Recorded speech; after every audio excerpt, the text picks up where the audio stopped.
A paz do Senhor Jesus a todos os meus amados irmãos. Vamos começar mais um cafezinho com Jesus. Eu sou o pastor Alex, que apresenta o cafezinho. E hoje nós estamos no nosso quarto áudio do nosso estudo, Embarcações da vida. Glórias a Deus por isso. Estamos fazendo esse estudo intercalando, enquanto está acontecendo a votação de qual livro nós vamos estudar. Lógico que Jó está disparado lá na minha página, Mas a gente logo mais vamos iniciar um estudo sobre o livro de Jó, Você vai aprender muita coisa legal e é interessante. Bom, vamos lá? Embarcações da vida. A gente trabalhou bastante ontem, falando sobre as embarcações, tanto de Jonas quanto do apóstolo Paulo, aonde a gente viu que a tempestade cai tanto para o justo quanto para o ímpio.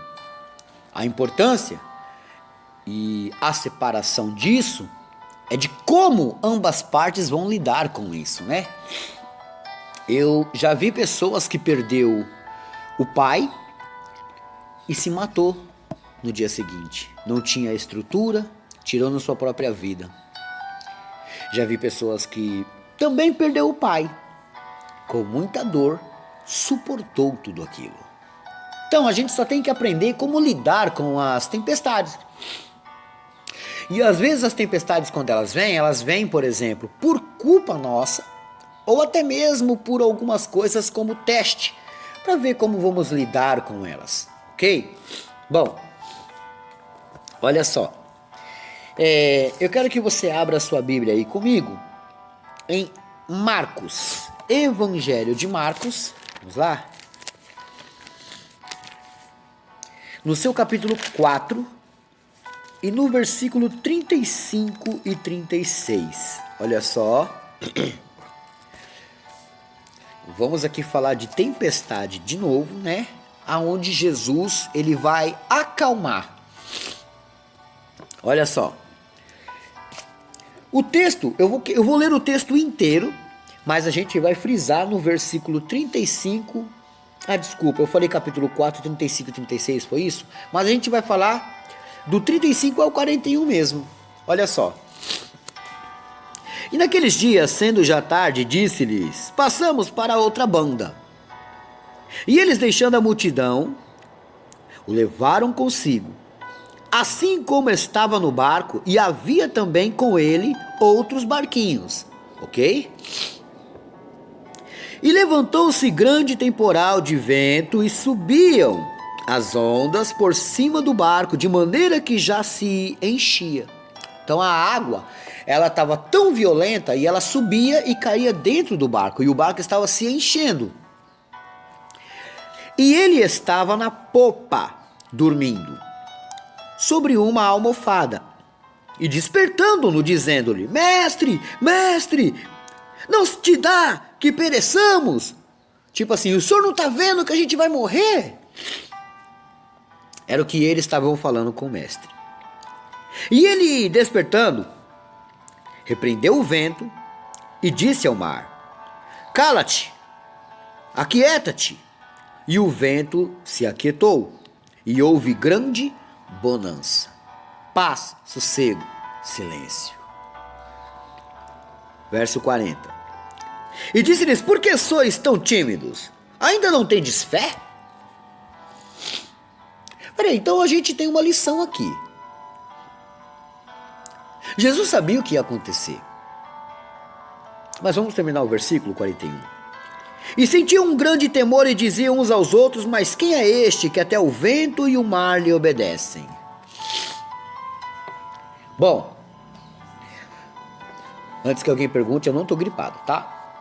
Olha só, meus irmãos, Jesus aqui, ele deixa isso acontecer como uma lição. E aí ele pergunta para eles: olha, peraí, vocês não têm fé? Até quando vão ser tímidos? Olha só, quando um rapaz, ele está interessado em uma moça, e ele precisa chegar nela, a primeira coisa que bate é uma timidez. Ele precisa muito, porque ele quer ela. Mas ele não consegue porque no meio está uma timidez. Talvez ele crê, ele acredita que ele é capaz de conquistá-la.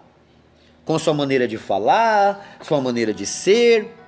Só que ele não consegue porque ele é tímido. E essa timidez é o que faz com que ele fique longe da sua vitória, da sua bênção. Fique longe daquilo que ele quer.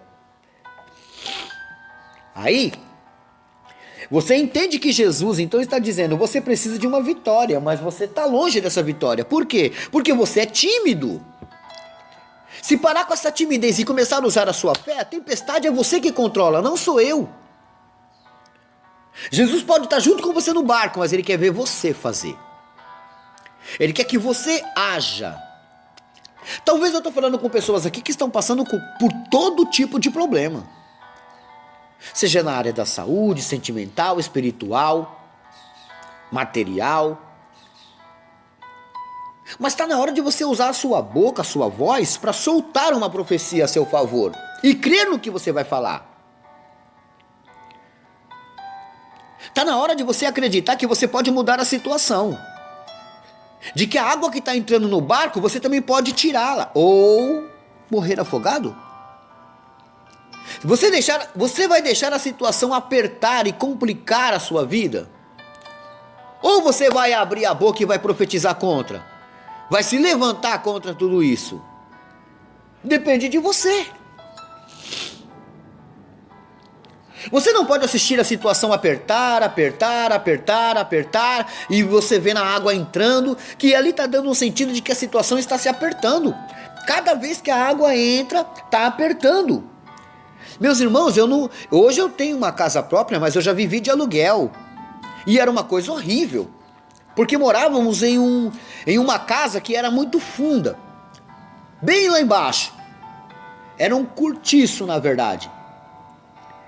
E aí o que acontecia? Na primeira chuva que a gente pegou naquela casa, toda a água não sobe, ela desce.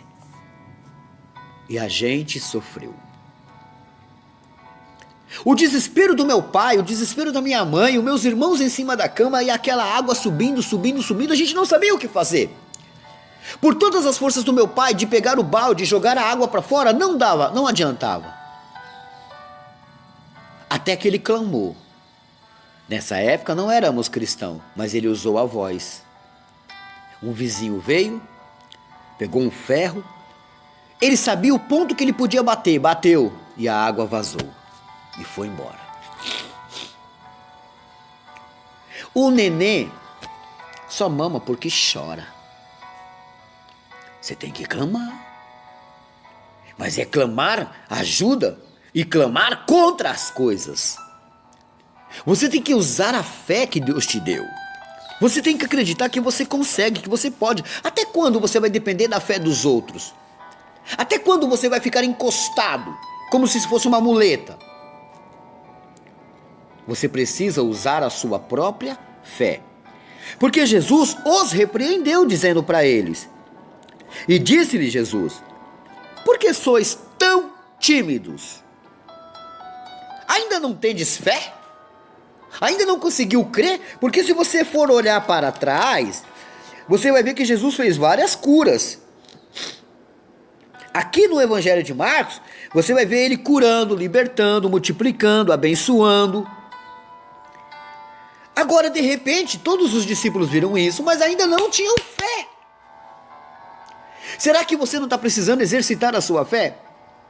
Porque olha só, muita gente, meus irmãos, assiste os milagres, mas não consegue crer. Está na hora de você mudar essa situação. Acredite que a enfermidade não vai te matar. Que a pobreza não vai continuar. Que as portas fechadas não vão ficar fechadas. Creia. Acredite. Deus pode mudar a sua situação. Só basta você crer. Só basta você acreditar. Amém? Eu creio que sim. Creio que todos entenderam a palavra de Deus, né? Vamos lá para a lição de casa. A lição de casa de hoje, meus irmãos, é Opa, peraí que falhou aqui porque eu não estou achando a lição de casa, olha só. A lição de casa hoje, meus irmãos, é Eclesiastes 11:1. Eclesiastes 11:1. Amém? Bom, vamos lá para a nossa... Deixa eu só anotar aqui. Só marcar, meus irmãos, senão eu me perco, né? Os aniversariantes de hoje, olha só. Está fazendo aniversário hoje. Meu Deus, hoje meus papéis misturaram todos. Vocês acreditam?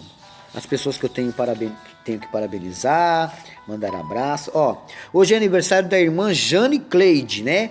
Jane Cleide, feliz aniversário. Deus abençoe grandemente a sua vida, tá bom? Hoje também quero mandar um abraço para o grupo Quarto de Guerras, a administradora Pastor Orlando, lá de Portugal, e a missionária Reni, daqui de São Paulo. Que Deus abençoe grandemente as vossas vidas, amém? Eu acredito que são só esses por hoje, né? Amanhã eu falo mais um pouquinho. Olha só. Façam grupos, meus irmãos, para vocês pegarem o meu áudio que eu mando para vocês e vocês colocarem nos grupos, né? Se as pessoas quiserem sair e não quiserem continuar, não se preocupa. Depois o grupo vai crescendo. Isso acontece com todos os grupos, né? Um monte de gente vem me pedir para colocar no grupo. Eu ponho. Depois saem. Eu vou atrás deles, eu pergunto. Ah, é que deu problema no meu celular. Ah, é que tô com muita mensagem. Tá bom, amém. Mas eu tô dando gratuitamente. Amém? Bom, onde você pode achar o meu número se um dia você perder o contato comigo? Na minha página, no Cafezinho com Jesus. A minha página do Cafezinho com Jesus, o Sabor do Saber, é lá no Facebook, tá? Bom, por hoje é só e amanhã tem mais.